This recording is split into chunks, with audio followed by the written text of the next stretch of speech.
Hi, எல்லோரும் எப்படி இருக்கீங்க? எல்லோரும் நலமாக இருப்பீங்கன்னு நம்புகிறேன். இன்றைக்கி நம்ம பார்க்க போகிறது வந்து என் மகனோட பர்த்டே செலிப்ரேஷன் தான் பார்க்க போகிறோம். இதில் வந்து பார்த்திங்கன்னா அவருக்கு பிடிச்ச சாக்லேட் ஃப்ளேவர் கேக் தான் ஆர்டர் பண்ணியிருந்தோம். அன்றைக்கி வந்து ஜூன் 10 பர்த்டே வந்து ஜூன் 10ங்கிறனால அன்றைக்கி தான் வந்து ஸ்கூல் ரீஓப்பனிங்கும். அதனால் வந்து ரொம்ப சிம்பிளாக கேக் மட்டும் கட் பண்ணிவிட்டு புது ட்ரெஸ் கூட பார்த்திங்கன்னா ரொம்ப சிம்பிளாக தான் எடுத்திருப்பேன். ஏன்னா வந்து யூனிஃபார்ம் தான் இனிமேல் போட போகிறாரு. தேவையில்லாமல் வந்து ட்ரெஸ்ஸில் ரொம்ப காசு போட வேணாம்னு சொல்லிட்டு அந்த ஷர்ட் வந்து தைச்சது தான், சட்டை பிட்டு எடுத்து தைச்சது. அதுக்கப்புறம் ஒரு ஜீன்ஸ் பேண்ட்டு எடுத்து கொடுத்தோம், அவ்வளோதான். அதுக்கப்புறம் கேக் கட் பண்ணிவிட்டு எல்லாேருக்கும் கொடுத்துட்டு அவனும் சாப்பிட்டுட்டு ஸ்கூலுக்கு ரெடி ஆகிட்டார். ஸ்கூலு யூனிஃபார்மும் புதுசுங்கிறனால அவங்க ஸ்கூலில் வந்து கலர் ட்ரெஸ் அலௌட் கிடையாது. அதனால் வந்து யூனிஃபார்மே வந்து போட்டுட்டு போயாச்சு. ரொம்ப வந்து ஹாப்பியாக ஃபஸ்ட் டே வந்து கிளம்பிட்டார். இவ்வளோ நாள் வந்து நாங்கள் 2 வீலரில் கொண்டு போய் விட்டுட்டு இருந்தோம். இப்போ வந்து பார்த்திங்கன்னா பஸ்ஸுலேயே அனுப்புகிறோம். ஏன்னா எல்லாரோடையும் மிங்கிள் ஆகணும், பழகணுங்கிறனால பஸ்ஸுலேயே வந்து ஸ்கூலுக்கு அனுப்ப ஆரம்பித்தாச்சு. என்னோடய யூடியூப் சேனலில் வந்து பார்த்திங்கன்னா எந்த விலாகாக இருந்தாலுமே அதில் கடவுளை பற்றின சில விஷயங்களும் சொல்லுவேன். இதுலேயும் இருக்குது, என்னன்னு பார்க்கலாம். யோகி வந்து பார்த்திங்கன்னா அவனோட சேவிங்ஸ் பணத்தை வந்து கண்டிப்பாக நல்ல விஷயத்தில் செலவு பண்ணுவான்னு சொல்லியிருந்தேன் ஏற்கனவே. அதில் வந்து பார்த்திங்கன்னா இந்த வருஷம் பர்த்டேக்கு அவர் அந்த பணத்தை வச்சு என்ன பண்ணாங்க, யாருக்கு வந்து செலவு பண்ணாங்க அப்படிங்கிறதான் பார்க்க போகிறோம். இதில் 2 முக்கியமான கோயில் வருது. உங்களுக்கும் அந்த கோயில் ரொம்ப பிடிக்கும், நிறைய பேர் போயிருப்பீங்க.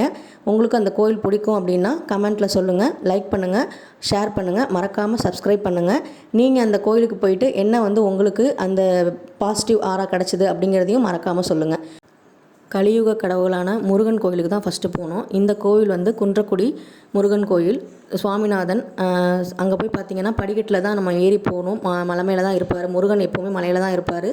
அது மாதிரி படியில் ஏறி போகும்போது அங்கே வழித்தடங்கள் வந்து பார்த்திங்கன்னா பழைய காலத்து அந்த பாதங்கள்லாம் வந்து பார்த்திங்கன்னா அந்த அச்செல்லாம் இருந்தது. அது பார்க்கும்போது ரொம்ப சந்தோஷமாகவும் இருந்துச்சு, ரொம்ப ஆச்சரியமாகவும் இருந்துச்சு. கடவுள் நம்பிக்கை எனக்கு இல்லை, கடவுள் வந்து எனக்கு இல்லைன்னு சொல்கிறவங்க கூட இந்த மாதிரி இடங்களுக்கு போகும்போது நமக்கே ஒரு பாசிட்டிவ் எனர்ஜி தோணும். அதாவது நம்ம கடவுளை போய் கையெடுத்து கும்பிட்றோமோ இல்லையோ, இந்த மாதிரி இடங்களுக்கு போகும்போது அங்கே இருக்கிற ஆத்மார்த்தமான ஃபீலை நம்ம உணர முடியும். இதை வந்து எத்தனை பேர் உணர்ந்துருக்கீங்கன்னு சொல்லுங்கள். குன்றக்குடி முருகன் கோயிலில் போய் நாங்கள் போகும்போதே படிக்கட்டுக்கு ஓரத்தில் வந்து உட்கார்றதுக்கும் நிறைய இடம் கொடுத்துருந்தாங்க. ஏன்னா சில பேரெல்லாம் முடியாது அப்படிங்கிறனால அங்கேயும் கொடுத்துருந்தாங்க. அங்கே கொஞ்சம் நேரம் உட்காந்துட்டு அதுக்கப்புறம் போய் சாமியை நல்லா கும்பிட்டுட்டு வந்தாச்சு. அதுக்கப்புறம் ஆஃபீஸ் ரூம் போயிட்டு ஃபஸ்ட்டு யோகியோட உண்டியல் பணத்தை முருகனுக்கு கொடுத்தாச்சு. முருகனுக்கு வந்து அவர் வேண்டிட்டு நல்லபடியாக கொடுத்தாரு. அது அன்னதானத்துக்கு கொடுத்தது எங்களுக்கு ரொம்ப சந்தோஷமாக இருந்தது. அதுக்கப்புறம் நாங்கள் போனது கற்பக விநாயகர், நம்ம பிள்ளையார்பட்டி ஹீரோ அவரை பக்கம் தான் நாங்கள் போனோம். அங்கே விநாயகருக்கு போகும்போது நாங்கள் ஃபோட்டோ எல்லாம் என்னால் எடுக்க தோணவே இல்லை. ஏன்னா விநாயகரை பார்க்கணும், அவர் எப்படி இருப்பார் அப்படிங்கிறத பார்க்கணுங்கிறது எனக்கு விவரம் தெரிஞ்சு நான் இப்போ தான் ஃபஸ்ட் டைம் போகிறேன். அதனால் வந்து எனக்கு ரொம்ப ரொம்ப எக்ஸைட்மெண்ட்டாக தான் இருந்துச்சு. அங்கேயும் போய் நல்லா சாமி வேண்டிட்டு அதுக்கப்புறம் அங்கேயும் வந்து நன்கொடை கொடுத்தாச்சு. அங்கே வந்து பார்த்திங்கன்னா 2000 பணம் கொடுத்து ரசீதும் வாங்கிக்கிட்டோம். ரொம்ப சந்தோஷமாக இருந்துச்சு.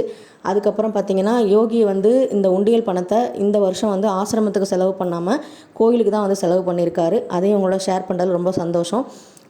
என் லைஃப்பில் நடக்கிற எந்த ஒரு விஷயத்துக்குமே வந்து நான் காரணம் இல்லைன்னு நினப்பேன், இறைவன் தான் காரணம் அப்படின்னு நான் நினைப்பேன். அது உண்மையாக நம்புகிறேன், நடந்திருக்கு.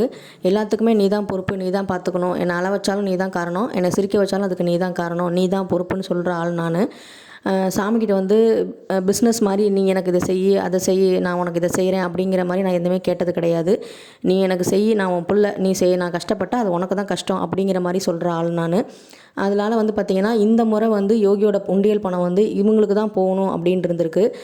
பேர் தான் வந்து கோயிலுக்கு நம்ம கொடுத்தாலுமே அங்கே வந்து சாப்பிட்றவங்க நம்மளை மாதிரி சாதாரண ஜனங்க தான். ஸோ அவங்களோட வயிறு வந்து அந்த ஒரு நாள் வந்து நிரம்பிச்சு, ஒரு வேளை நிரம்பிச்சு அப்படின்னா அதுக்கு நம்ம ஒரு காரணமாக இருக்கோன்னா அது ரொம்ப சந்தோஷம்தான். தொடர்ந்து நாங்கள் ஆசிரமத்துக்கும் செய்வோம், கோவிலுக்கும் செய்வோம். இது 2ம் தான் வந்து எங்களுக்கு ஒரு மன நிம்மதியை தரும். புண்ணியம் தருதா என்னன்னு தெரியாது, அது நம்ம கர்மா வினையை பொறுத்து தான் நம்ம நடக்கும். நம்ம என்ன தான் செஞ்சாலுமே நம்ம என்ன கர்மா பண்ணியிருக்கோமோ அதுக்கேற்ற மாதிரி தான் நமக்கு திரும்ப வரும். எவ்வளோ செலவு பண்ணேன், நான் கோயிலுக்கு வந்து கும்பாபிஷேகம் நடத்தினேன், தங்கத்தில் வந்து நான் வந்து தேரே வச்சேன் அப்படின்னா கூட அதனால் வந்து எந்த பலனும் கிடையாது. நம்ம செய்கிற நல்லது தான் நமக்கு திரும்ப வரும். அதனால் வந்து இதை தொடர்ந்து நாங்கள் செய்வோம். அடுத்த முறை கடவுள் என்ன சொல்லியிருக்காரோ அதுபடி நாங்கள் நடத்தி செய்வோம். ஆனால் உண்டியல் பணத்தை யாராவது ஒருத்தங்களுக்கு சாப்பிட்றதுக்கு மட்டும்தான் செலவு பண்ணணுங்கிறதுல நாங்கள் ரொம்ப குறிக்கோளாக இருக்கோம். இந்த வருஷமும் நாங்கள் அப்படி தான் வந்து செஞ்சுருக்கோம். இதில் எங்களுக்கு ரொம்ப மன நிம்மதியாகவும் திருப்தியாகவும் இருந்துச்சு. பிள்ளையார்பட்டி போயிட்டு வந்ததுலேருந்து மனசில் ஒரு சாந்தம் ஒரு அமைதி வந்து இருக்குது. அதுக்கு காரணம் வந்து நம்ம பிள்ளையார்பட்டி ஹீரோ தான். அவரை பார்த்ததுக்கப்புறம் எனக்கு அங்கேருந்து வர மனசே வரலை. அந்த மாதிரி ஒரு அழகு ஒரு ஞானம் வந்து இருந்த மாதிரி இருந்துச்சு எனக்கு அதனால தான் அங்கே ஃபோட்டோவே எடுக்க முடியல. இது மாதிரி தொடர்ந்து வந்து நம்ம யூடியூப் சேனலில் உங்களுக்கு பிடிச்ச ஆன்மீக தகவல்கள் நாங்கள் செய்கிற நல்லது எல்லாமே வந்து உங்கள் கூட ஷேர் பண்ணுவோம். நீங்கள் வந்து தொடர்ந்து எங்களுக்கு உங்கள் ஆதரவை கொடுங்க. இந்த வீடியோ பிடிச்சிருந்தா லைக் பண்ணுங்கள், கமெண்ட் பண்ணுங்கள், மறக்காமல் சப்ஸ்கிரைப் பண்ணுங்கள். தேங்க்யூ.